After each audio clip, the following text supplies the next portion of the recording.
place for wrestling talk. Look no further than here. State of the WWE.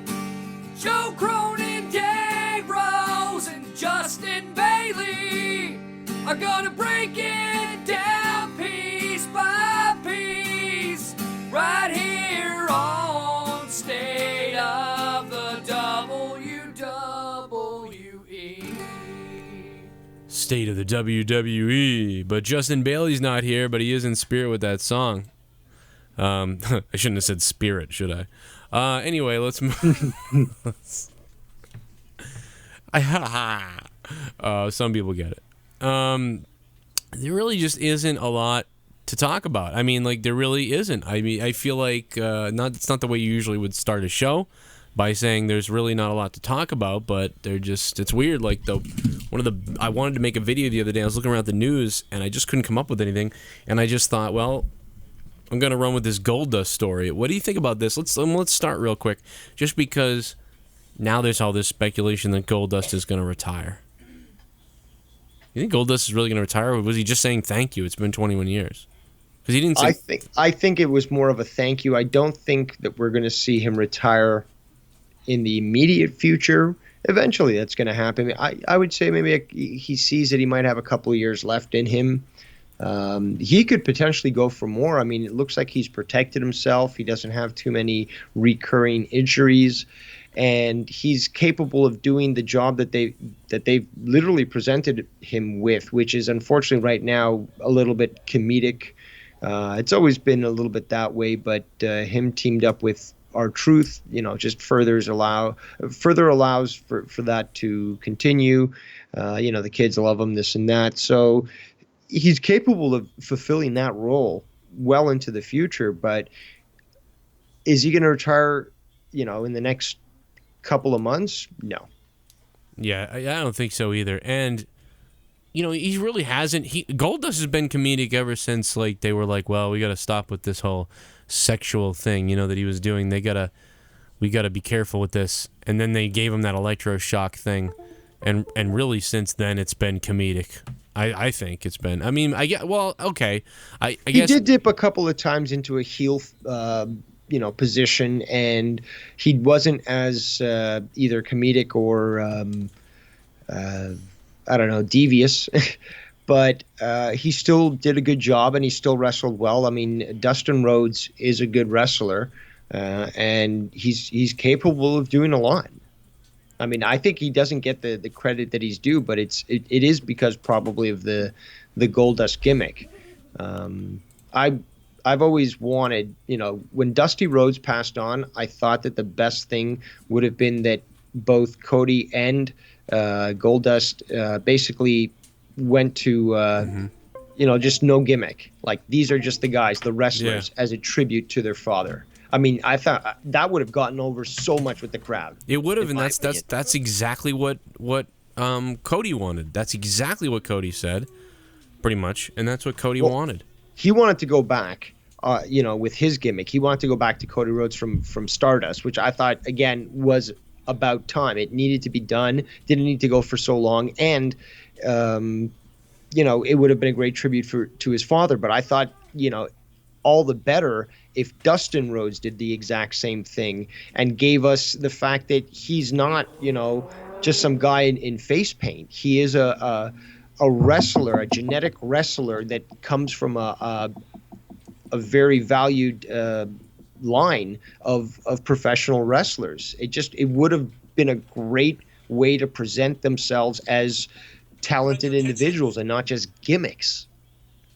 Yeah, I mean, I absolutely agree. They would have been over, or they would have done well with it, or especially if they were a tag team. They were saying, like, we're dedicating our entire tag team to our father, and the American. It could have been the American Dreams or the Dreamers or something. It would have been. It just would have been good. But instead, Cody's just doing well on the indie scene.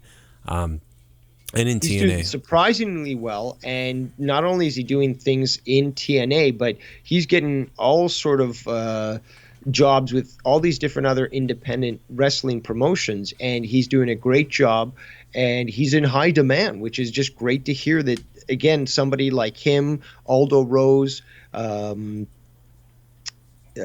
what's his name, Rex. Aaron Rex, and just countless others.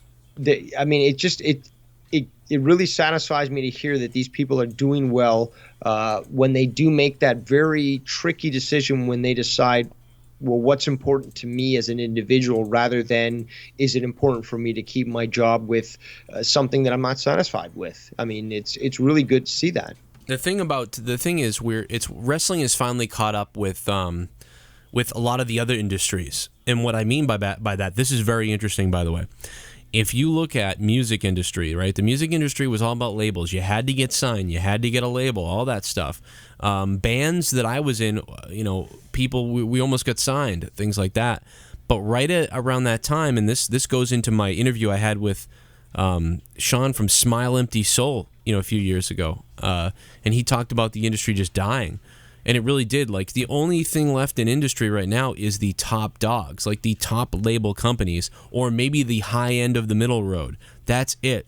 There used to be labels. Labels were popping up everywhere. Labels would take on a band that didn't even have a following yet and support them to create a following, and maybe by the end of a few tours and a CD, you had 5,000 fans, and that was because of the record label. And these are smaller labels, indie labels. There's no indie labels really anymore. I mean, there are, but it's different. It's not the way it was. What happened is, because YouTube and MySpaces and all these other things, but especially now because of YouTube, bands can just get a music video out there, and if it gets heard enough, the fans will raise the money. The band will go on tour. They'll be completely fan funded, and they can sell their CD individually, independently. They don't need a label. They're in it they can do it themselves. Comedians do this. Comedians actually always did this, but comedians can do this now. Musicians do it now. Just so many people do it now. I do it. I'm doing it. I'm not in radio. I didn't quite make it in radio. I didn't get those opportunities, to be honest. Not that I didn't make it. I didn't get the opportunities to be in it. But YouTube has allowed me to create my own brand and to create a 40,000 person following, more than many other people. There's a guy who's on CBS radio in a primetime spot who has 8,000 Twitter followers and doesn't get much reaction to anything, yet he's on the radio. But meanwhile, I'm over here on YouTube, and many YouTubers are doing it, and we're all working independently and creating our own revenue. Well, now it's wrestlers are getting to do that. The indies, while the mainstream wrestling shows ratings have dropped, the indie scene and independent scene is rising up, and these wrestlers can just literally say, you know what, that's fine. They either have to make a name for themselves on the internet by themselves, like the Young Bucks or someone like that, or use the crutch of the biggest wrestling companies around. Because if you make a name for yourself on the indies by yourself, you're going to get seen by a ROH or a New Japan or somewhere, get you more exposure. You can run it by yourself, and that's why you're seeing this happening now more than ever. It's really unbelievable. And basically what it is free market entrepreneurial capitalism. Right. These individuals are taking advantage of a system that's out there that wants to see talent, but they've got to see the demand for it. And when you can prove that on your own using social media, it just proves that these individuals truly are great entrepreneurs, because they know how to market themselves, they know how to attract viewers and to utilize the existing systems like social media to their advantage in promoting their brand. And that's why I think we're seeing just a great explosion of these talented individuals becoming known through social media and through the power of YouTube.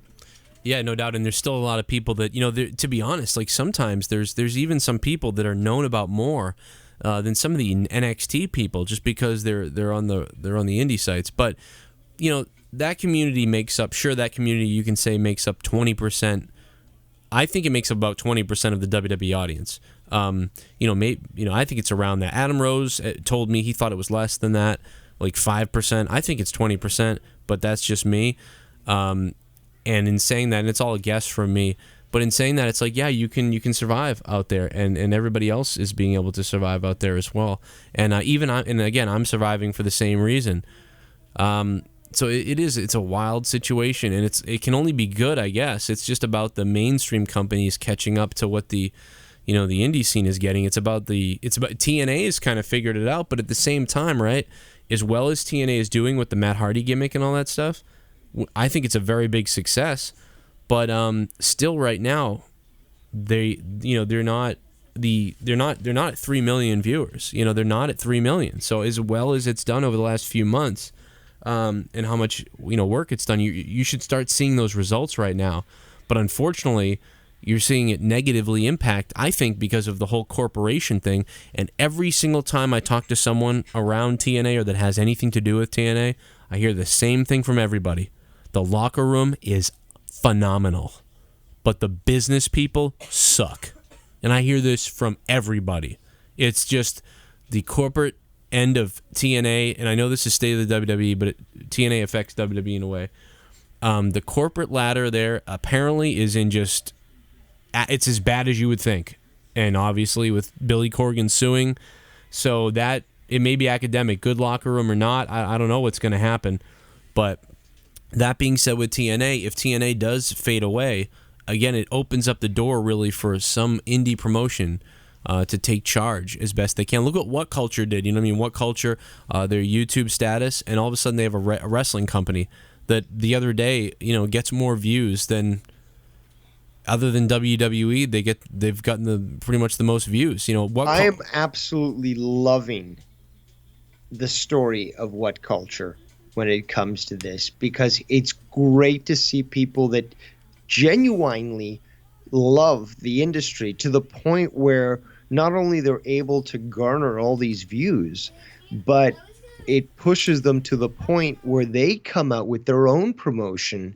And they're just doing what they love, and you see that from the production of these events, and just the fact that it exists, I think, is a testament to their commitment and their love to this industry.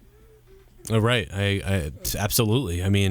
I'm jealous that I'm not part of their situation over there, because it's what I always wanted to. I have a lot of different dreams, so they can't all come true. You gotta, at some point, you have to focus on what dream means the most to you, and hope that you're talented with it. And if you are, it might. But yeah, one thing that you always thought of was like, wouldn't it be great if I just said, I'm gonna start my own thing, show, and then people show up, and they made that happen by becoming so popular. If I had 2 million viewers on my channel, JCS Wrestling would be happening right now, whether it's at a bingo hall or whatever. I don't care. I would start it, and we would do it. But those shows are going to sell, and they're doing so much audience. It's unbelievable. And then you got ROH still there, and New Japan is always an option. But let's face it, it's mostly ROH. CZW is always one that I thought would creep out more. It had its moment where it peaked out, but then it kind of faded back a little bit. So it's there, but there's just all these options for indie wrestling, local wrestling. It does well. It's like the territories have returned in a way. It's just they're just not as territorial, I suppose, as they were. But I can't remember what I was going to say. Moving on, but there it is. That's the state of wrestling, I guess. But let's talk about Paige. Paige is in Del Rio. People are just. You talk about Elizabeth and Randy just being so loved. And, this is Paige and Del Rio kind of going rogue a bit. Del Rio not with the company anymore. And just people are disgusted with this. They're just... Why do you think people are so turned off by these two? I think, for one, that they see probably more truth in what's going on than what Paige and Del Rio are putting out. And what I mean by that is that a lot of people seem to understand that Paige is getting herself into something that is just really not beneficial for herself. Her disdain for going back to work with the WWE has been quite clear through her tweets. It looks almost, again, this was her second supposed violation. And always with these violations, I think there's a little bit more that's going on. It's not just drugs, but it's probably attitude as well, which makes me think that they suspend people based, I guess, on retaliatory, tactics, where it's like, we're going to teach you a lesson for speaking bad about us, or, going on social media and saying certain things. Now, that being said, she's never been shy to show that she's not happy with her direction, with what's happened with her. And it has been a very tragic fall from what was her role in NXT all the way to WWE. And I mean, we did have some great occasions in WWE, especially with AJ Lee before she left. But it's, I think, also a bigger reason why people hate this is Del Rio has shown himself to not be what he states that he is, and he seems to say certain things. Is he still married too? Isn't he married still? He's currently legally married, but he is engaged to Paige, according to what the reports are saying. So they do have to get that annulled, that marriage annulled, before they can actually get married. But apparently his wife was saying that they divorced due to impropriety, which is just adultery. And so he's a scumbag. I'm not going to mention who it was, but you and I both spoke to him, and this individual sort of did confirm that Del Rio was not the guy that he said he was. That's a good point.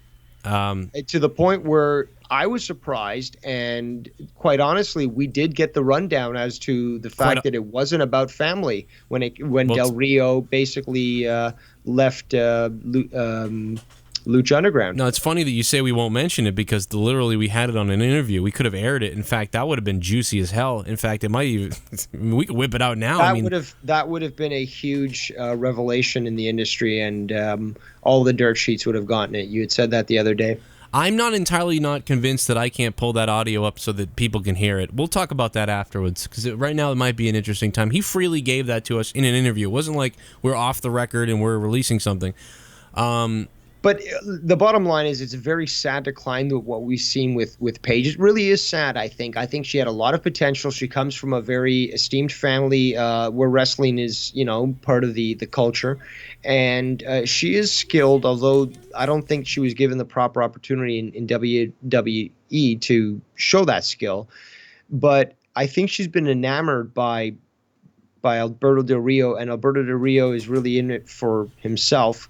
So it's I think it's going to really end up in a big problem, man. A big problem. Big problem for the Steelers. The Patriots with an interception in the end zone. I'm sorry. I yelled out loud right as you finished talking. I went, yes, it happened right as you finished. The Patriots actually got picked off, and then they picked off again. It's funny. Anyway, moving on. Sorry, Steelers fans. There was a guy heckling Brian Malonis in the crowd the other night because he's a Pittsburgh guy. I was doing commentary and I was laughing because it was real quiet. Let's talk about something that is definitely up on the platter here. Wait a minute. Before you do that, oh shit, what was I going to say? Damn it, I had something, Dave, that I wanted to mention, and I can't. Oh, yes, I want to go back when what you said about Paige. If I'm working for a company like WWE, it would take an insane amount of awfulness for me to start becoming, pushing the buttons and being insubordinate and just, being a real smart ass. I would have to Hold on. Flash, okay. Let's rewind back to CM Punk. To CM Punk. Yeah, I figured that was coming. I mean, it seems to be that this is too consistent. Granted that sometimes they do act out. Keep in mind the egos of wrestlers too. It appears to that they're babies, at least in certain instances. But when you look back how repeatedly this occurs, it makes you start to wonder. I do can't be this many people say the same thing over and over again, and they go rogue, and it seems to continue.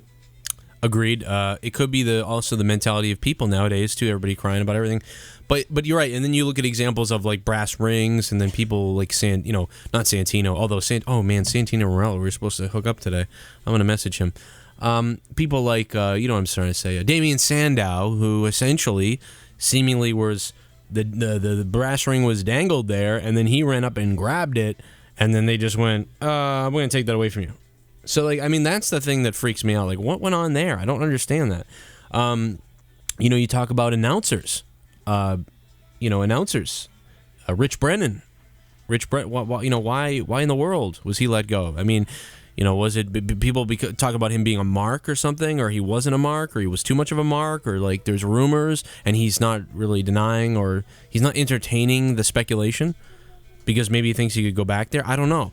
No, But it's clear that there's politics involved, and it just, unfortunately, there's always politics involved in this, and there shouldn't be, because some people are passed over because of these politics. Well, it depends what the actual politicking of it was, but but to me it's like, well, there's a guy that sounds good on the announce team, so what went wrong? I don't know. But anyway, so we'll leave that out there. And what were you going to bring up before I interrupted you with that? No, that's perfectly fine. Now, I was just going to bring up on the next pay-per-view that's coming up, which is going to be a Raw pay-per-view, and that's Hell in a Cell, and it's actually going to be happening very close to yourself in Boston, Massachusetts.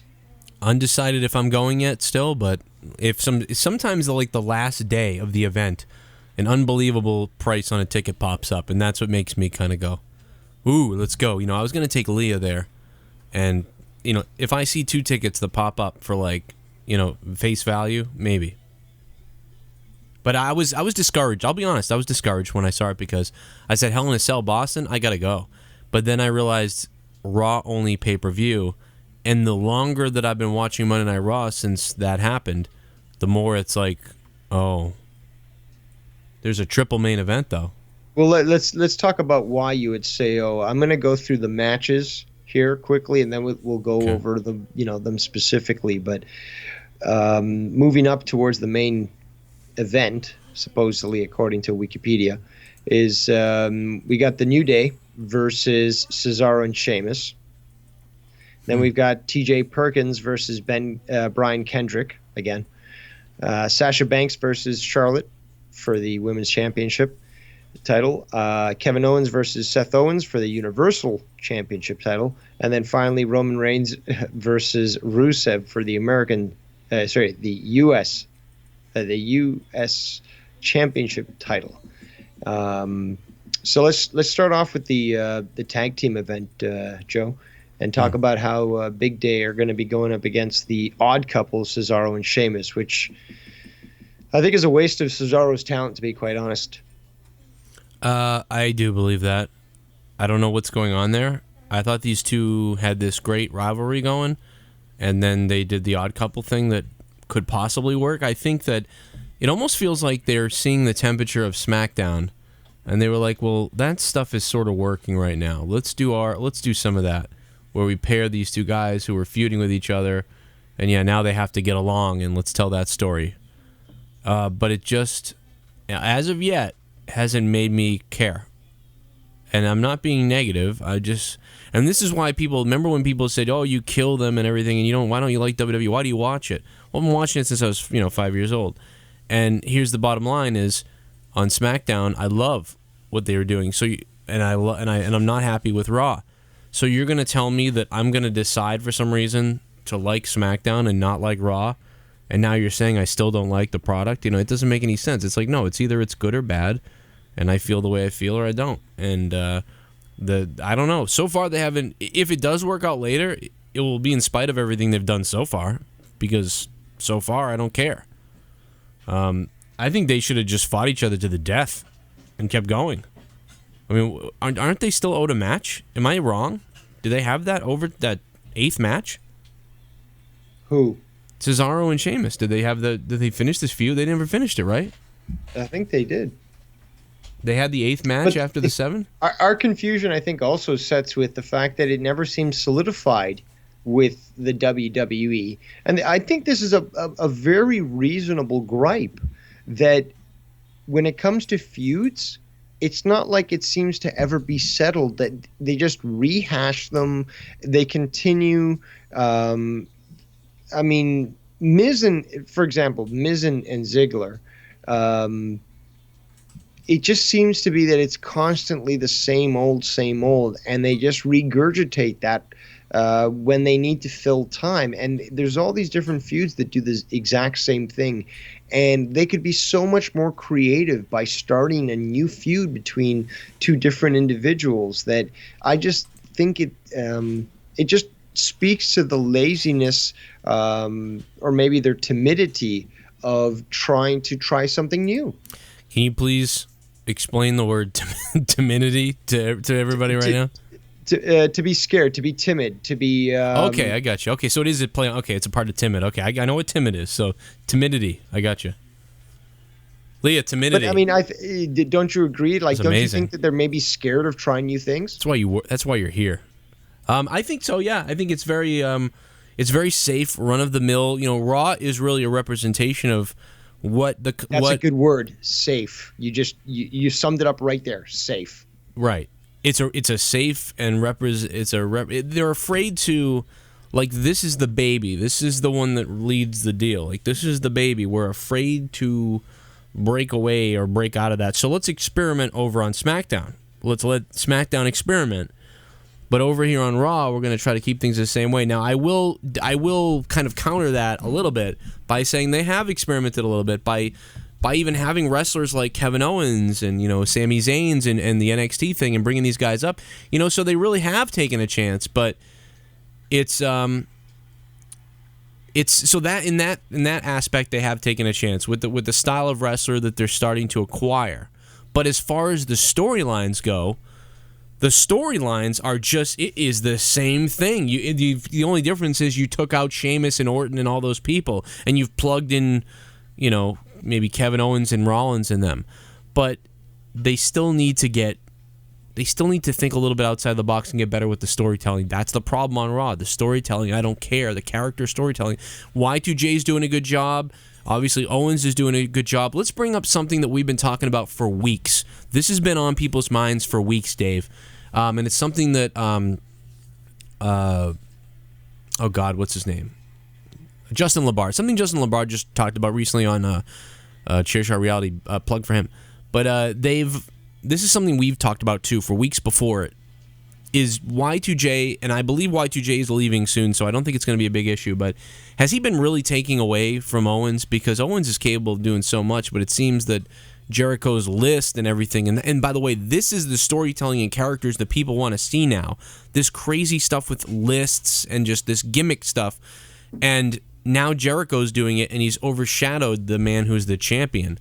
It's actually good that you bring this up, because I'll say that it was... I'll give credit to WWE.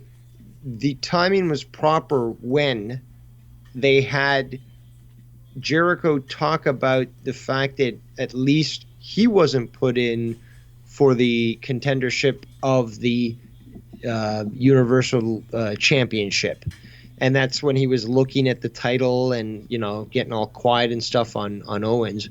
And it looks like they're gearing up to that potential where they're not going to be friends anymore, and Jericho's going to go for the title, and obviously not going to win, but he's going to, you know, put a good show out.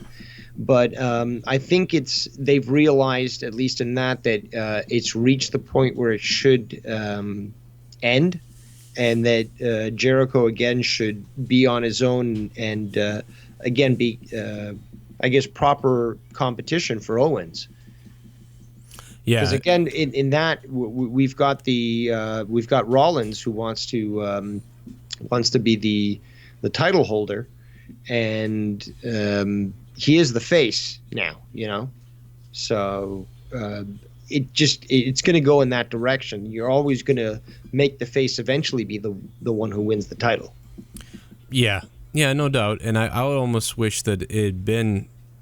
I almost wish Jericho was holding that belt, like with doing the list thing, holding the belt would be so much heat. But I just, it's weird. I don't know what it is. I do feel that it's taken away a little bit from Owens, and we'll see what happens when Owens is standing alone, you know, by himself. And I think Owens is capable of being more serious, but he's so funny too. But he doesn't break through into the Jericho gimmick funny. But Kevin Owens is also capable of actually being a very serious sort of like badass sort of like fighter. He is the best speaker right now, in my opinion, in the WWE. I don't think anyone is better than him right now, talking to the audience and being the Kevin Owens character. And I think that includes Chris Jericho. I mean, Chris Jericho does a great job, and he's got the new again, there's certain things that he brings out which always connect with the audience, and even him as a heel has his it list that has gotten over the crowd, and people want to hear it despite the fact that he's a heel and they do boo him. So he's a genius in that way. But you're right. Maybe it is a good point that it's diminished things because that they're still together, and each of them could be doing their own thing and quite effectively. Well, yeah, no, no doubt about that. No doubt about that. Kevin Owens. What do you think? Do you think Jericho's going to leave? I think he's going to take off in a little while. He does. Well, he does it all the time, and I mean, at least, I mean, he's doing what he loves. He has his band. He has his own, other stuff like Scarfline and all that shit going on. His podcast, and he comes back once in a while to help out WWE because, I mean, quite honestly, they need it. And he does a great job when he does it. So just like The Rock, let him do his thing and let him enjoy himself. I mean, I've got no problems with what he does, and he does a great job doing it. He is the best in the world in what he does. I mean, we can't deny that. Right? No doubt about that. You can't just say, just start off like, the video say. You shift the conversation to that because like. Oh, I'm gonna shift it because we're back on. I'm gonna talk about Goldberg. I want to talk about Goldberg. Goldberg is back. He cut a promo the other night. Brock Lesnar, Goldberg. Everybody wants to know what's going to happen. To me, I would believe that Goldberg is not going to win whatever match there is. Will WWE do something different? Also, people made points about him looking. For some reason, people went into him looking old because he couldn't kick correctly, or he didn't look good when he did the kick and the stuff. But I mean, he was in a jacket and pants, so. To me, that's just very restrictive. NASCAR-like. Yeah, he was dressed like he was going to a NASCAR race or something. Well, yeah. He does love the cars, though. He's got his own garage. He does like working on cars, which is cool. But yeah, he had that whole gimmick thing going. Yeah, I mean, I remember. He loved that stuff. I can remember when WCW did the promotion with the monster trucks all the time. And yeah, a lot of guys with those jackets, and it reminded me. It's funny because WCW was so. Like Atlanta, you know what I mean? It was very NASCAR, Southern America, where WWE was, of course, the North Side, New York. But yeah, Goldberg just still embodies that sort of thing. And I thought what he did on Raw was great. I think you probably liked it too, but what do you think? Yeah, his stuff was good. We're going to have to see how his physicality is when he goes... against Brock. Right. Believability wise, he's got to lose against Brock. It just goes to show. Unless it's, I mean, even if it was a no holds barred match, if it was no rules or false count anywhere, whatever you rate it, Brock Lesnar has proven himself that he is that sort of like spectacle. He is that inhuman monster that. Just comes out for those special events. So as much as, some people want to say that it's like one of these fairy tale things where Goldberg is going to win against all odds, it doesn't make sense. I can't put it past them for them trying to do that, but I just don't see it happening. Yeah, I don't either. It doesn't make sense, I don't think, for him to... this to be the guy he loses to, and it would be unprecedented at this time. To be honest, if Goldberg beat Brock Lesnar in any way, the only person that's beat Brock Lesnar is the Undertaker, and it was under some kind of nefarious means, and he did beat him, but it was through kind of cheating, and then Brock Lesnar beat him twice. And then the WrestleMania thing, so it's kind of wiped out. It's like still nobody has knocked off Lesnar. So for Goldberg to win in any way, I think would be profound and bizarre. Like I would not expect it. So I just don't expect it. But then again, do they want this feud to continue a match or two, or do they, you know? I mean, I got to think it's one and done, and it's Goldberg's. Well, that's what Goldberg said. He said that, you know, he's last. So it seems to be like this is just one of those final things that he just wants to do.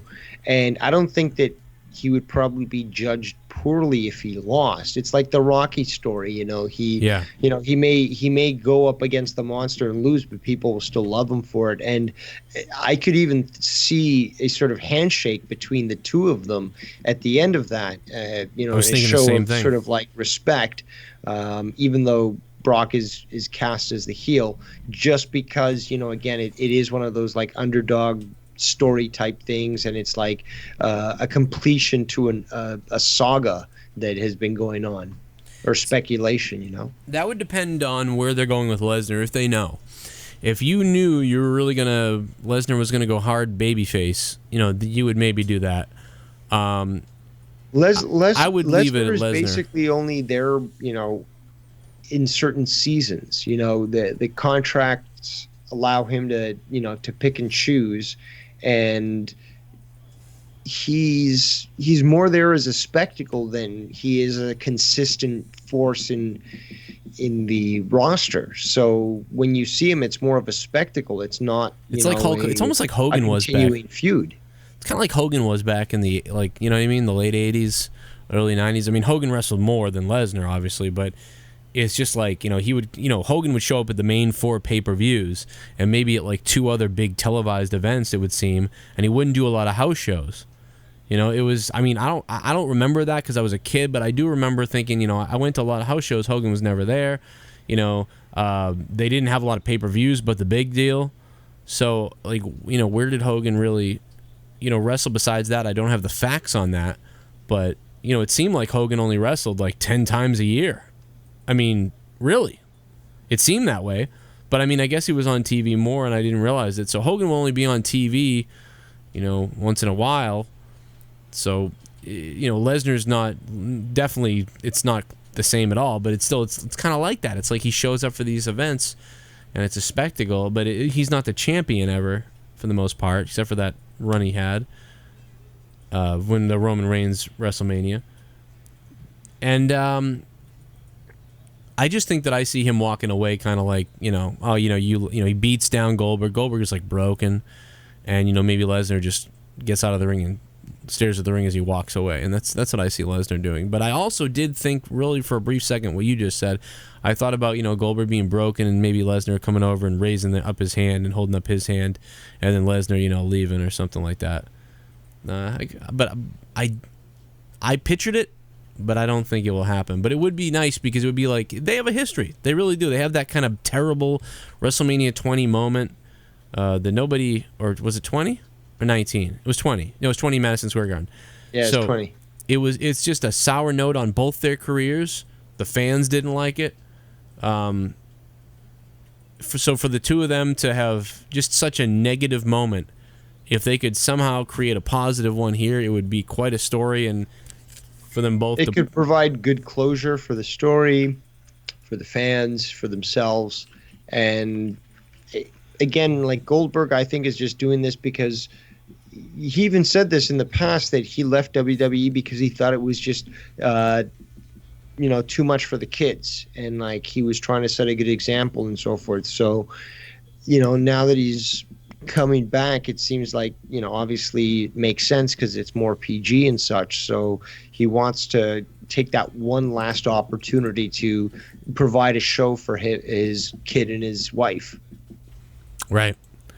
And I think, which is, yeah, it's definitely a better time now for that. Don't know if it's a better time for all the viewers, and I never really sort of, I think he kind of reminds me of the Warrior. Doesn't he remind you of the Ultimate Warrior in that way, that he really feels so strong about his character and the kids and the people and his name? I mean, he's not as, I don't think, as out there as the Warrior got. That's a good point. I would have to agree with you on that one. I mean, I can't argue against the kids thing, I guess, but it's like at the same time, it's like this is wrestling, you know. I don't know. I never. Each of them had. It makes him lame to me. Makes him lame to me because I thought he was Goldberg, the killer, you know, and then for him to be like the kids and like wrestling, I don't want to do this. You know, it makes me think like, man, he's supposed to be like this brutal, ruthless, just ring general who just comes in and destroys. So maybe not a ring general is the wrong term. You see this a lot though with a lot of wrestlers. Again, a good point that you raised was the Warrior, but with Goldberg and a few others as well, is that they see that this is their. Perhaps they faced adversity in their life, or maybe they're getting to a point where they regret a few things, so they feel that perhaps this one sort of match can redeem them in that, or they can just make peace with a certain situation that they have with their feelings from the past. So I always see these sorts of matches as sort of like the attempt of that person to sort of at least settle any demons they might have had with that then and there in that match, and leave everything in that ring. Yeah, and you're right. And I know the regret, but that was very early on to me. Like that was like 2000 or 2001 or 2002. I don't know. And that's really early on. I mean, and good thing for Goldberg he didn't stick around, because didn't it get even weirder for the next year to 2 years? I mean, it really did. Like it got like that was. I don't know if the Katie Vick thing happened. I forget, but it got weird, But right after, I would say right after Goldberg, actually coincidentally enough, after he left, actually it started getting a lot more PG, didn't it? Because they went into Cena was the ruthless thing, and then by WrestleMania 25, it started getting real cartoony, So I don't know. He could have just stayed around, and it was about to get it probably the way he wanted it to be. And he didn't have the best things to say the last time when we caught up with him last year at FanFest, to be honest. He was, like he said, mudslinging was there, but let's, bury the hatchet sort of thing like everybody says. But also everybody wants to make a living on the internet with the wrestling and stuff, and you got to shoot on stuff, and people may not be happy, but in the end, it's all about the business, like everybody always says. If there's money to be made, Vince will bring you back. And the biggest business that approached him was 2K. That's right. The biggest reason that not only he's in the game, but he was coaxed into being the main event here that we're going to be seeing. And Sting and Warrior. So 2K is like Captain Picard. They've got a lot of push when it comes to this, and it seems that the money can talk. Yeah, no doubt. But I mean, they're really like arbiters. So they're like, what's the word? What's the word? Like I'm thinking of Star Trek and Picard and stuff like that. But harbingers. Yeah, but like they're. Harbingers. What's the word when you bring two different people together? Or people together. I mean, arbiter. Yeah, it's kind of a word, but it's more of a mediator. A mediator. Yeah, they're a mediator. It's weird. It's like they say, but then there's another word for it too. But yeah, negotiator, mediator, pimp. Yeah, I don't know. Like, hey guys, we want to make a lot of money. We want Goldberg, and WWE goes, Goldberg. We're kind of like da da da da, and then Goldberg goes, well, I'm kind of da da da da. Well, here's the money, Goldberg, and 2K Sports. Okay. Yeah, it's very funny how like the 2K goes out and gets these damaged people in a damaged situation as far as terms of the company. And you wonder what would have happened without 2K? How long would it have taken without 2K for Sting to come? Exactly, if ever. Yeah, or Warrior to come back, or Goldberg to come back. How long would all of these other situations have taken? And wouldn't it be funny in a few years from now if CM Punk was on the cover? They put CM Punk on the cover. Yeah, and he came back just for that same type of thing. That'd be weird. I could see that happening in like 3 to 5 years if he never comes back before that. He would be the youngest person that to do that with, but I don't know. We'll see. You never know. Maybe Vince Russo. How about Vince Russo goes on the cover? Oh, that'd be great. Dave, what? I was just gonna say it'd be great to see. That like career mode, but with Vince Russo. You've got the storylines and like the Paul Heyman challenges. No, it's got to have the Vince Russo aspect there. You are the booker. That would be wild. Anything else? Listen, bro. I think Goldberg should go into the backstage and hit on Melina. Yeah, he. All right. Anything else you wanted to add today, or no? I'm good. I think I'm cleansed of State of the WWE episode 70. Well, look forward next week when we talk about Survivor Series 2016. That's happening right here in Toronto, Ontario, Canada. It's going to be a wild one in Toronto. It will be. It's Bizarro World. Yeah, I have a feeling that people are just so are just craving like to be entertained by wrestling more than what they have been. That's why the fans are sort of coming unglued or like sort of like going a little roguey. You know, we went through the whole complaining phase. You know, everybody complained about everything. We really bitched and moaned. But now people are really just salivating to latch on to something, I think. And that's why the Hardys have done so well. That's why Smackdown has been doing well. That's why The List by Jericho has done so well. And oh my God, if Jericho is here for that, and he comes out and does The List in Toronto, I think that place, you know, Dave, I think he's going to be here for that because that is going to blow up. Jericho will blow the crowd up. I'm not even joking. Think about that, coming out in Toronto with The List. And you know something, Toronto? You just made The List. He tells Toronto. He puts the whole... And they'll cheer for it, too. Oh, they will. Oh, yeah. Yes, sir. May I have another State of the WWE episode number 70, guys. Thank you so much for joining us. Again, guys, for all the extra fun content we're exploding right now, go check it out. RageInternetRadio.com. Be a part of the new launching of the website, RageInternetRadio.com. 14-day free trial to make sure everything goes right for you guys. RageInternetRadio.com. And, of course, me and Dave are going to be over talking about UFOs and artifacts and conspiracies and just tons of interesting stuff on Final Frontier News on YouTube. It's youtube.com/Final Frontier News. Go subscribe. Over 900 people already have. It's Final Frontier News on YouTube. Don't miss it. It's a great show. People are loving it more than the wrestling, believe it or not. We'll see you next time. This was State of the WWE episode number 70. Devious Dave Rose. I am Joe Cronin. Hit me up on Twitter at Joe Cronin Show. And hit Dave Rose up on Twitter, too, because you can go yell at him on Twitter as well. It is at Devious Dave Rose. Thanks for listening.